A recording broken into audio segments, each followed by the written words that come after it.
Muy buena tarde, licenciado Manrique. Nosotros somos uno de los grupos de Esquípulas.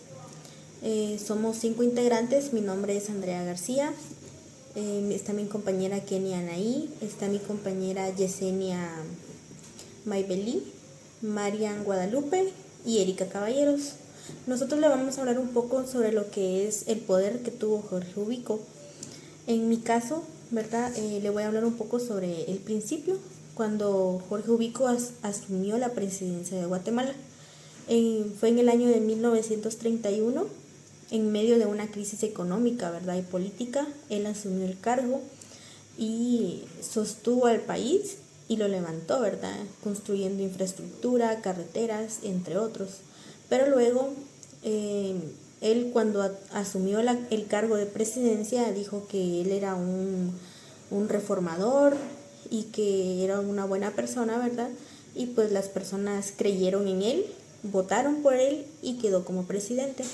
Pero después, ahí sí que reveló su verdadera cara, ¿verdad?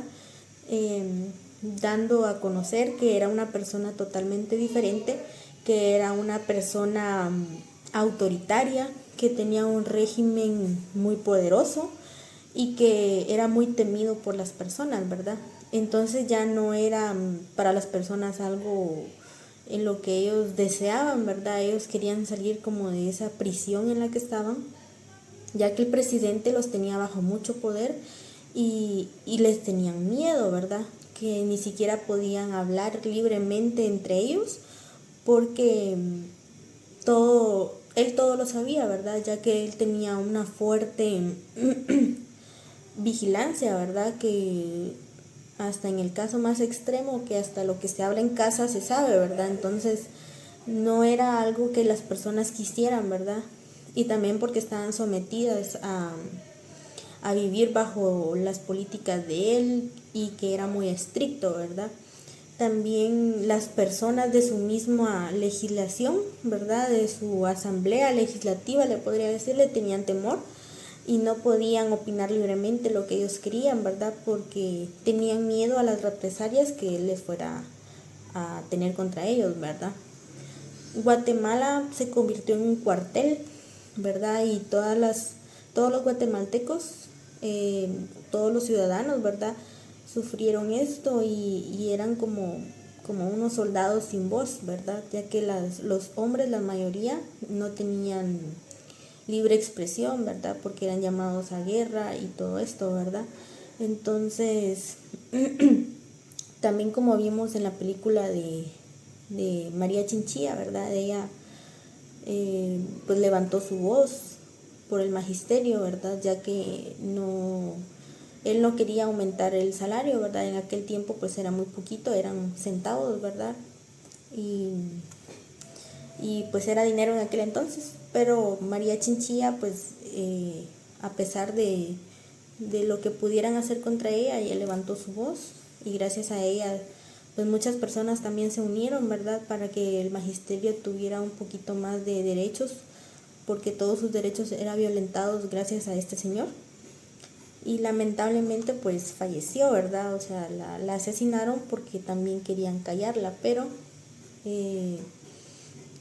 no, gracias a ella, ¿verdad? El magisterio pues cuenta con muchos derechos, hay un derecho al sindicato, y se toma a ella como ejemplo, ¿verdad? Ejemplo a seguir, ejemplo a levantar la voz y a no quedarnos callados, ¿verdad? Entonces María Chinchilla demostró mucho poder, ¿verdad? Mucha valentía al enfrentarse a este señor, sabiendo lo que podía hacer con él y con ella y con su familia, ¿verdad? Y entonces esto es todo lo que voy a hablar yo en mi video, ¿verdad? Y le agradezco mucho su atención, licenciado, y pues acá seguiré el video con mis compañeras.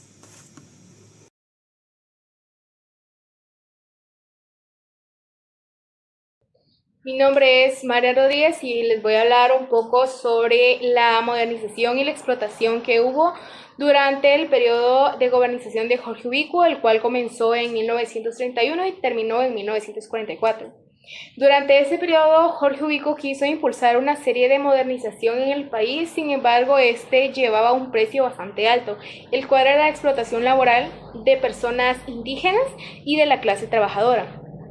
Claro, él impulsó diferentes mejoras en la infraestructura, por ejemplo, de las carreteras, creando la carretera del Atlántico y diferentes, en la infraestructura de diferentes escuelas y hospitales, pero también llevaba a cabo, por ejemplo, la ley de la vagancia, la cual permitía reclutar a campesinos y trabajadores para poder realizar estas mejoras y trabajar de una forma forzada y de una forma inhumana, ya que ellos no tenían los derechos para poder pelear y decir no. Claro, las mejoras que se realizaron eran para un mejor desarrollo de Guatemala. Sin embargo, también fueron afectadas las comunidades indígenas y marginadas. Fueron estas unas de las más afectadas en cuanto al desarrollo de Guatemala, ya que se decía que el desarrollo no era inclusivo, sino más bien excluyente, ya que solo la clase alta, es decir, los terratenientes e incluso empresas extranjeras, eran los que se beneficiaban de este desarrollo y modernización en Guatemala. Durante este proceso de modernización y desarrollo, si bien se crearon diferentes mejoras, entre las cuales podemos mencionar, como ya bien lo decía, la infraestructura que impulsó la construcción de la carretera al Atlántico, también la construcción del Palacio Nacional, la Casa Presidencial y el Palacio de los Correos.